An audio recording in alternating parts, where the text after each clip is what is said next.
to let the water systems and food systems and planetary climate systems get destroyed. That is the stupidity which rules us today. So our challenge really is against stupidity. Finish the water, you'll find a substitute. Finish the food, you'll find a substitute. But are there substitutes for the real things that make life work? No.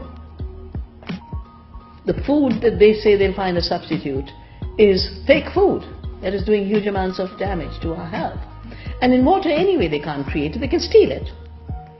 So the powerful go to poorer communities to divert more water. I don't think the planet will die. I think the earth is too powerful. She's lived through hotter times, colder times. She's lived with dinosaurs, without dinosaurs. She'll live with human beings, without human beings. We are dispensable. She'll find a way. We need to protect our home.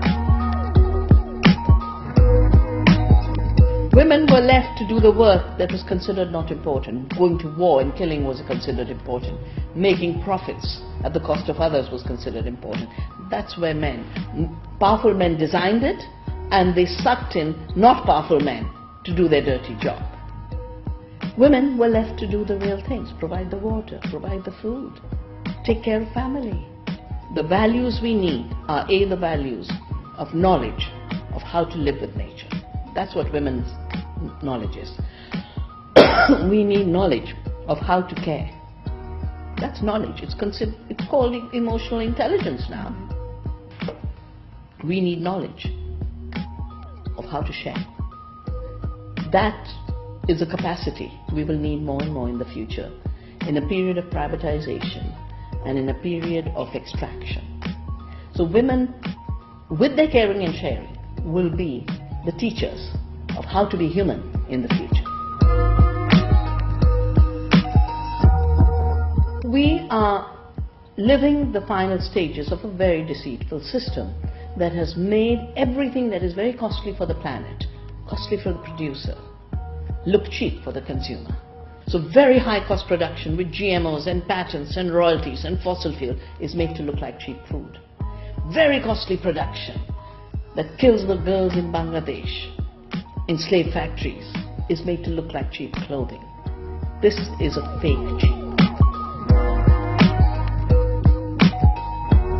In this period of the end of the world, how do we sow the seeds of a possible world? The first, every young person should recognize that working with their hands and their hearts and their minds, and they're interconnected, is the highest evolution of our species. Working with our hands is not a degradation. It's our real humanity. Start a garden. Create a playground in the way you grow food. Save seeds. Cook.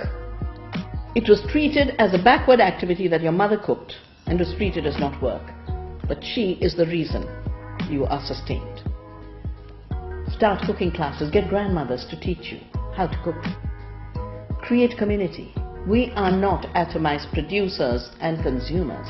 We are part of the earth family. We are part of a human family. We are part of a food community. Food connects us. Everything is food. And finally, never be afraid of deceitful, dishonest, brutal power. That is true freedom.